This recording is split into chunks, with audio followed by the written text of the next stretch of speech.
Law of definite proportions. A 7.83 gram sample of hydrogen cyanide contains 0.290 grams of hydrogen and 4.06 grams of nitrogen. Find the mass of carbon in a sample of hydrogen cyanide with a mass of 3.37 grams. Okay, so before tackling this problem and picking it apart and figuring out a plan, we know that we have one sample of hydrogen cyanide given with some information of each component, and then another sample wanting the mass of one of the components that we don't know. So the law of definite proportions states all samples of a given compound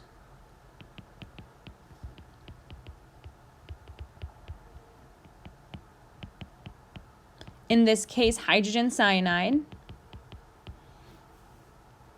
regardless of their source or how they were prepared. So any samples of hydrogen cyanide, doesn't matter how they were made or if they were made differently, have the same proportions of their constituent elements.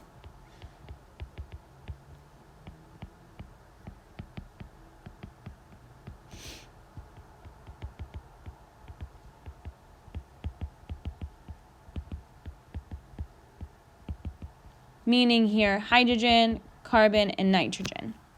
So the 7.83 gram sample of hydrogen cyanide will have to have the same proportions of hydrogen, carbon, and nitrogen as the 3.37 gram sample. It's an important piece of information to understand. So let's just pick it apart again. Let's see. We have given 7.83 grams of hydrogen cyanide. And this mass is composed of 0.290 grams of hydrogen and 4.0 grams of nitrogen plus grams of carbon that we don't know in this particular sample. So because we know that it's made up of 3 elements, we know the masses of 2, we know the total mass, we can solve for the mass of carbon. So the mass of carbon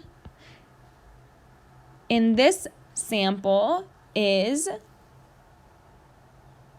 3.48 grams. All right. So we need to determine, we want the grams of carbon in the 3.37 gram sample of hydrogen cyanide. Okay, so we just figured out how much carbon was in that first sample. So we can take the ratio, since we know that it has to be the same proportion in either sample, regardless of the different masses, we can figure out that ratio.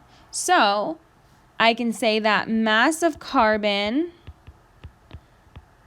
over my mass of sample and figure out what my ratio is. So that makes me write 3.48 grams of carbon over 7.83 grams of sample, which equals to 1 over 2.25 grams. Now the mass of the second sample, so this is first sample. Now for the second sample, I see, all right, well, if I want to do the same thing, I would need mass of carbon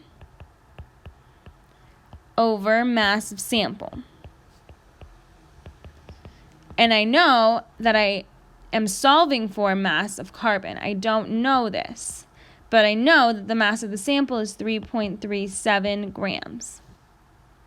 Well, I just learned what my ratio was, so I can equal them to each other to solve for just the mass of the carbon, because